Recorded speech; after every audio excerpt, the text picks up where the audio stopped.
Okay, so 2XKO is one of the most exciting fighting games to be coming out in the past few years. It's probably one of the most promising fighting games that I've played when it comes to its design, its online features, and how it teaches players to play it. It's the first game that I feel like has really hit the mark when it comes to balancing accessibility for newer players with player expression in a fighting game, at least as someone whose preference has always been evil, nefarious fighting games like BlazBlue and Guilty Gear Xrd. And with that, I'm going to start getting into my thoughts about the game and how the beta is going so far. So, I think gameplay is obviously the core of fighting games, and it's usually enough to sell people on whether they really want to play or not. The gameplay in this game is some of the best in any fighting game that I've enjoyed lately. It's really a great middle area between the medical level calculatedness of Street Fighter and the evil cheese bullshittedness of an anime fighter, or like MVC. I think that a lot of criticism towards the gameplay's difficulty comes from a potential widespread misunderstanding of what each character actually is in this game. So each independent champion in this game is only a piece of the real character in the game. When someone's learning a character, that singular character they're learning is actually just a part of the gross, unique chimera character that is the overall team. The real characters are the ones that you make Ben 10 Alien Creation Chamber style in this game. Push, and out pops a new alien. Each individual champion isn't very complicated on their own. They have super simple RPS gameplay in a lot of situations. They don't have great pressure, except for like maybe Ari and Echo. And there's a general lack of really good player expression when you have these independent characters. This sort of drool baby moveset design is luckily saved by the second character on your team as well as the fuse selections. I think that there's something like 72 combinations of characters without accounting for fuses. So figuring out setups unique to your team and fuse loadout is where the fun really begins on this game. You can do left-right, high-low mix-ups that are plus due to handshake tagging. You can bait with the slowest move ever while you have both of your characters on the screen just to handshake tag off at the last second from the slow move and punish with a guy who's free. You can also use the 2x assists to force your opponent to watch 2XKO the movie, either in a long block string that makes you wish that you got hit, or in a combo that's so long that makes you wish that you enjoyed something a little more interactive as a hobby, like golf, or bowling, or frisbee golf, or gardening, or both. There's also Double Down, where you can pretty consistently kill a champion off of 2 neutral wins, as long as you know a decently damaging combo with one of them. The insane expressiveness and diversity really comes from the team compositions and the players' cheese preferences as they go along and learn the characters that they have on their team. Even Juggernaut and Sidekick, which take away a character from full use, unlock a lot of new opportunities through mechanics that only those fuses get to use. It's a great design for an evil nerd type fighting game, but it also has many stages of learning, and it's got fuses that help ease in players who aren't familiar with the, common felonious acts, such as plus on block unblockable setups, unpunishable whiffed command grab setups, and general overall robbery that you get in games like these. It's a great game for experienced fighting game players who are accustomed to this sort of stuff, but it's also an excellent starting point for players who aren't used to this sort of thing, but want to learn a game that's a little more evil and messed up. If you learn diligently, you will feel like you are going Super Saiyan while your opponent loses, because they didn't win the mix-up lottery. Yeah, the gameplay is pretty awesome, and I think it's a huge draw of the game right now. Okay, so I do think that there's a lot more to the game than just the gameplay. The presentation is actually really, really good. It's got a comic book style that definitely has the game standing out visually. You can pretty clearly tell what game it is at a glance, and it'd be really hard to mix it up with another fighting game, even as someone who doesn't really follow them too closely. The music's pretty good. It really lends to a feeling of a modern underground esports origin type story that you get in the game. It definitely wants to portray something like that. I feel like each time you walk into a lobby, it feels like you're going into the basement venue in a city to enter a tournament, to take names, and to sort of launch your esports career forward from there.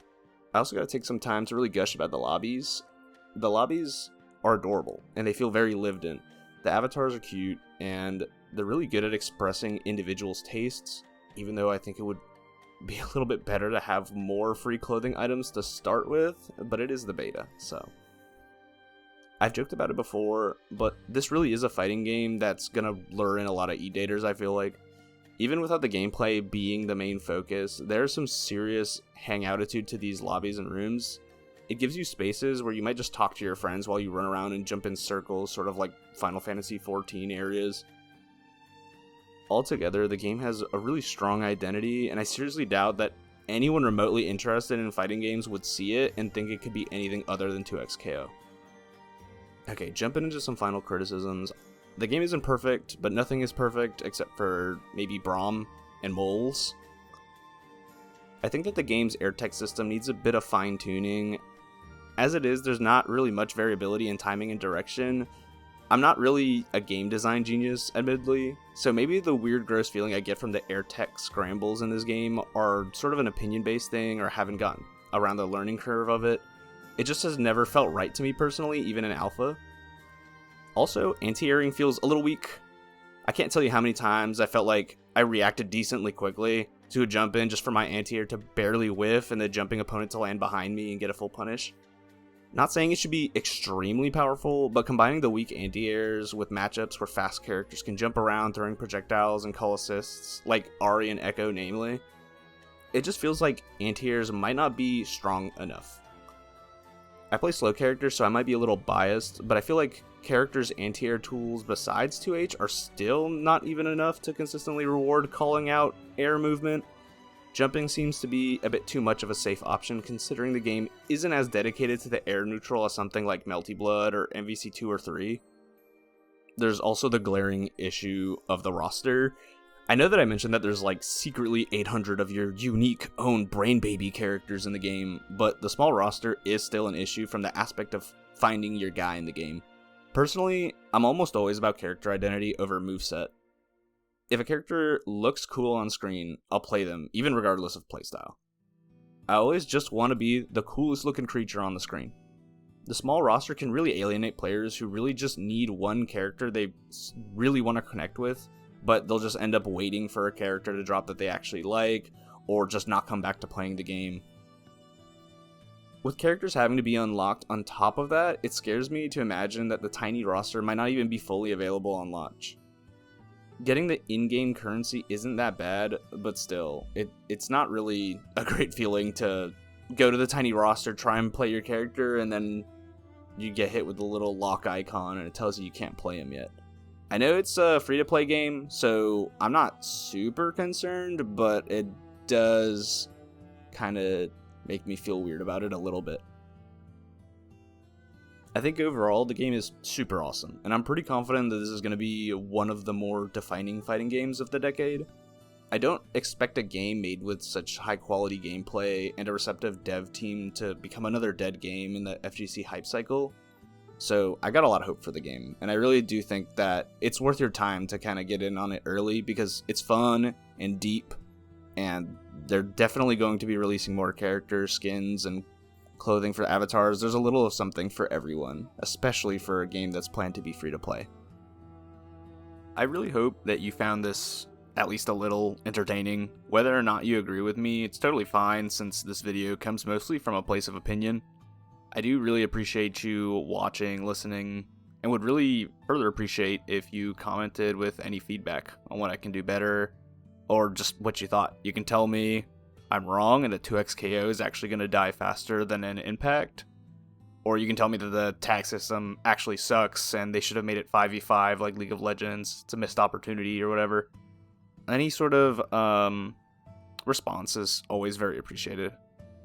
I think I'm going to try to make some more informational content for the game, especially since it's been a game that I've been having so much fun with, and the only thing besides Central Fiction that's really been getting me to play fighting games lately.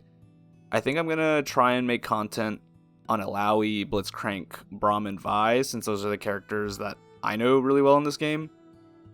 I'm also going to try and make intermediate guides, sort of like my Granblue guide, but it's going to go more into sort of the tricks you really need to know to take advantage of the game's mechanics and team aspects. It'll probably be a series, and it'll go from single character usage to team usage, and then the overall bigger picture.